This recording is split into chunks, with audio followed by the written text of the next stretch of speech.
Alan, I'm not going to dignify you by calling you Reverend Pound. You didn't earn that. You are a liar. You are a manipulator. And frankly, you are an outright charlatan.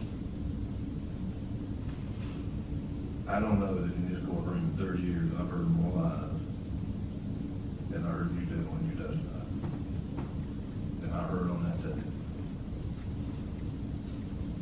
I don't believe that the truth is in you. I really don't. What makes it worse is you hold yourself out as a man of God, when the whole time you lied to everybody in your life. You built a house of cards purely out of deceit. And when you got into trouble, you lied your way out of it. You told one fiance, I'm done with the other one.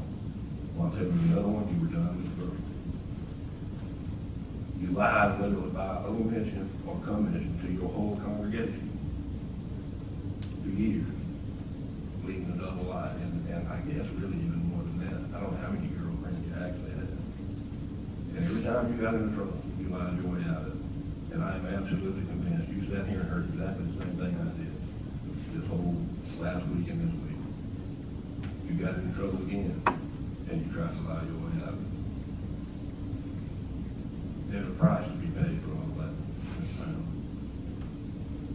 And like I said, I reserve that sentence of life without parole for times when I think it is absolutely warranted. And if it's not warranted in your case, it's not ever warranted. Jury hasn't found you guilty of the offense of malice murder. I sentence you to life in the penitentiary without the possibility of parole. Anything else, Ms. Malcolm? Thank you.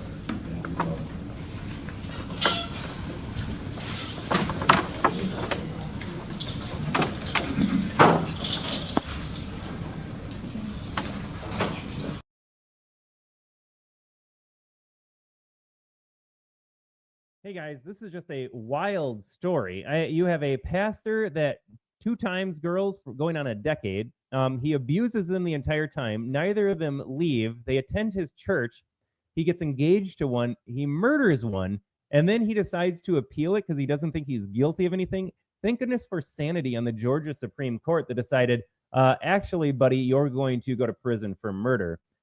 I got to be honest, folks. Yeah, we can talk about abusing the frock, taking the Lord's name in vain. I've said that in other videos. There's a special place in hell for a man like this that gets up there and preaches and says, Lord, please deliver us from evil, help us resist temptation. And then meanwhile, he is cheating on his 2 girlfriends, hitting them, murdering them.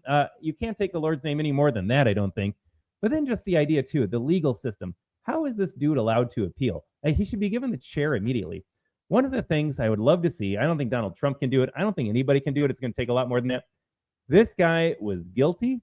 I don't need taxpayers to provide a comfortable life for him for the rest of his life in a prison cell, getting fed and sheltered and entertained.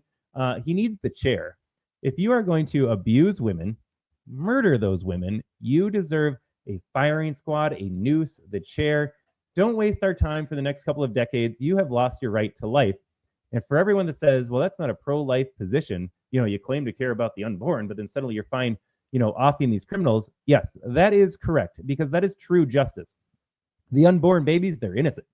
These career criminals, they did something evil and heinous, and they deserve a consequence. Number one, it's a deterrent. We know that it's a deterrent. If you know that there's going to be a chair to sizzle your brain if you act out, you better believe that's going to prevent people from doing crimes.